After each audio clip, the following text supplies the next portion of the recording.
بسم اللہ الرحمن الرحیم۔ سامعین و ناظرین، امید ہے آپ بخیریت ہوں گے۔ سب سے پہلے تو میں آپ کا شکر گزار ہوں کہ آپ نے ہماری ویڈیو کا انتخاب کیا۔ امید ہے آپ نے چینل کو سبسکرائب کر لیا ہوگا۔ ویڈیو اگر اچھی لگے تو دیکھنے کے بعد اس کو لائک بھی ضرور کیجیے گا اور اپنے تاثرات سے بھی ضرور نوازیے گا۔ آج جس موضوع پر ہم گفتگو کرنا چاہتے ہیں وہ موضوع ہے دینی جلسے۔ اب ویسے تو یہ موضوع بہت وسیع ہے کہ دینی جلسوں پر مختلف حوالوں سے گفتگو ہو سکتی ہے، لیکن آج جو ہمارا فوکس ہے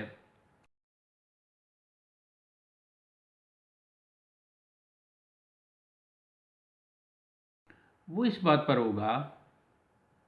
کہ دینی جلسے ہونے کے باوجود ان کے مثبت اثرات کیوں نہیں ہوتے۔ جگہ جگہ جلسوں کا اہتمام بھی ہوتا ہے اور اس میں کئی خطبہ اپنی خطابت کی جوہر بھی دکھاتے ہیں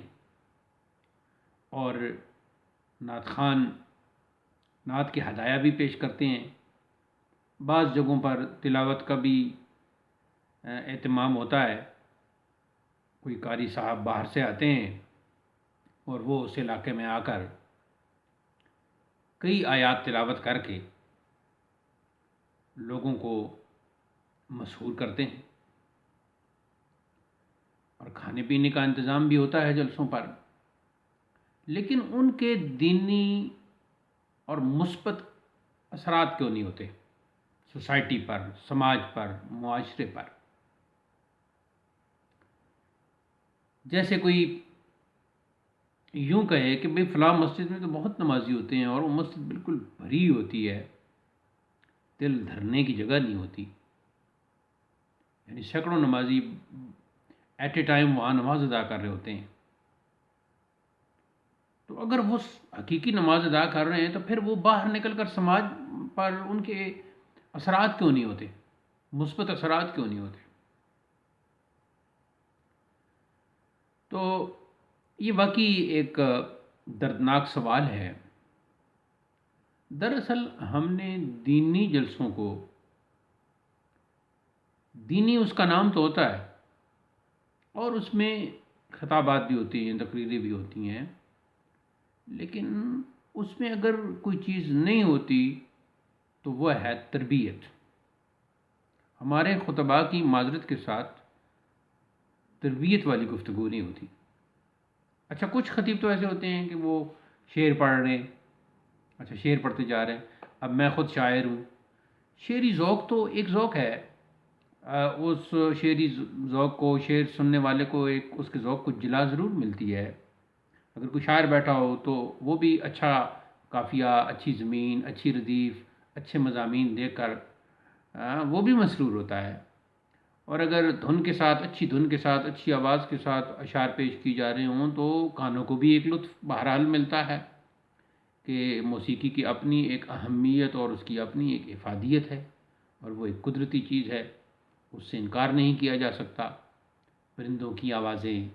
اور مختلف سازوں کی آوازیں جب ہمارے کانوں سے، جب ہماری سماعتوں سے ٹکراتی ہیں تو ہمیں ایک لطف ملتا ہے، ایک لطف عطا ہوتا ہے، اس سے تو کوئی انکار نہیں ہے۔ لیکن وہ شعر خوانی ایک بے موقع شعر خوانی ہوتی ہے، اس میں پھر اگرچہ قصہ کہانی اس سے انسانی ذہن عبرت پکڑتا ہے، لیکن بعض قصے کہانیاں سنانا اور بغیر اس کو کسی نتیجے کے اپنے خطاب کو چھوڑ دینا، اور مخاطبین کی جو نیڈ ہے، جو ان کی ضرورت ہے، اس کو سامنے نہ رکھنا، یہ وہ بنیادی عناصر ہیں جو کسی دینی جلسے کو، کسی دینی مجلس کو، کسی دینی محفل کو اس کو مثبت، اس کے پہلو نہیں اجاگر کرنے دیتے۔ اس سے قبل آپ کچھ سال پیچھے چلے جائیں تو جب 80 کی دہائی ہے، اس وقت بھی بہت سارے یعنی رنگ رنگ کے خطیب ہیں، کچھ ایسے بھی ہیں، لیکن کچھ ایسے بھی ہیں کہ جن کی تقریر سن کر سننے والوں کے دل کی دنیا تبدیل ہو رہی ہے، ان پر ایک خاص وجدانی کیفیت طاری ہو رہی ہے۔ وہ تلاوت سنتے ہیں تو قرآن کے انوار ان پر چھا جاتے ہیں، وہ نعت سنتے ہیں تو عشق رسول میں گریہ زن ہو جاتے ہیں، اور وہ خطاب سنتے ہیں تو خطیب کے زبان سے نکلنے والا ایک ایک کلمہ ان پر اثر انداز ہو رہا ہے، وہ اس سے متاثر ہو رہے ہیں، وہ اس سے اثر پذیر ہو رہے ہیں۔ لیکن اب ایسے نہیں ہو رہا۔ تو اب جیسا کہ میں نے پہلے عرض کیا کہ اکثر جو قراء ہیں، نعت خوان ہیں اور جو خطباء ہیں، وہ خود اندر سے کھوکھلے ہیں، ان کی خود کی تربیت نہیں ہے۔ فنی طور پر تو وہ پیش کر دیتے ہیں، یعنی کچھ فن تو ان کے پاس ہے کہ اس کا وہ اظہار کر دیتے ہیں، ایک قاری تلاوت بھی کر دیتا ہے، ایک نعت خوان نعت بھی پیش کر دیتا ہے، اور ایک خطیب ایک مقرر تقریر بھی کر دیتا ہے، لیکن فن ہے ان کے پاس،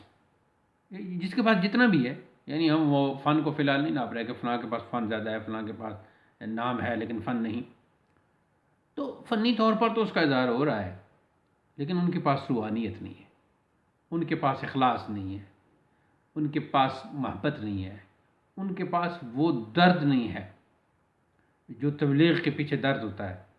جو کسی خطابت کے پیچھے درد ہوتا ہے، وہ نہیں ان میں۔ اب اس کا حل کیا ہے؟ میرے نزدیک اس کا واحد حل یہ ہے کہ اپنے ان دینی جلسوں کو متاثر کن بنانے کے لیے، ان کو اثر انداز بنانے کے لیے، ان کو بامقصد بنانے کے لیے ایسے خطباء کا اور ایسے مقررین کا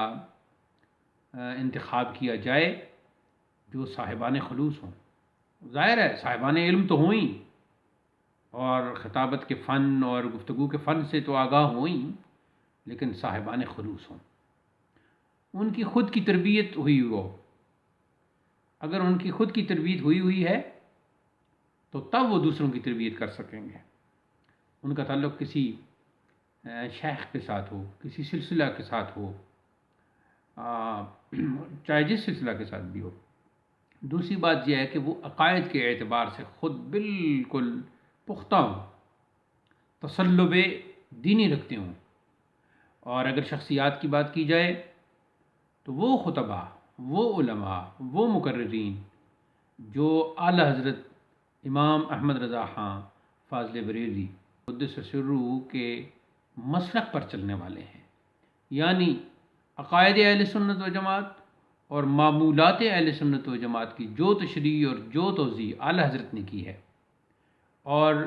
گستاخوں کی جو نشاندہی اعلی حضرت نے کی ہے،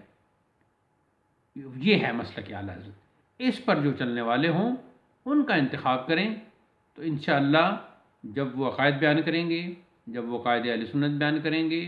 اعلی حضرت کی توضیح اور تشریح کے مطابق، جب وہ معمولات اہل سنت لوگوں کو سمجھائیں گے تو خود بخود دینی جلسے اپنا اثر دکھائیں گے، سماج پر، معاشرے پر ان کا اثر ہوگا۔ اب جو معاشرے پر دینی جلسوں کا اثر نہیں ہو رہا، اس کی وجہ یہ ہے کہ وہاں عجیب و غریب مقررین، عجیب و غریب خطباء بلا لیے جاتے ہیں، جو ایک تو ان کے پاس علم نہیں ہوتا اور دوسرا ان کی کوئی تربیت نہیں ہوتی، تو وہ ایک دینی جلسہ سے اپنی کمائی بھی کرتے ہیں، فائدہ بھی اٹھاتے ہیں، اپنی شہرت کا فائدہ بھی اٹھاتے ہیں، اور لوگ اور معاشرہ وہیں کا وہیں رہ جاتا ہے، اس کی کوئی تربیت نہیں ہوتی اور اس کو کوئی فائدہ نہیں ملتا۔ تو اب بات یہ ہے کہ انتخاب کون کرے، یہ اگلا مرحلہ، اور یہ مرحلہ بہت ہی مشکل ہے۔ آج کل دیکھا گیا ہے کہ دینی جلسے کرنے والے کچھ دنیا دار لوگ ہوتے ہیں اور وہ اپنی مرضی سے خود ہی انتخاب کرتے رہتے ہیں نعت خوان کا، قاری کا اور خطیب کا، اور وہ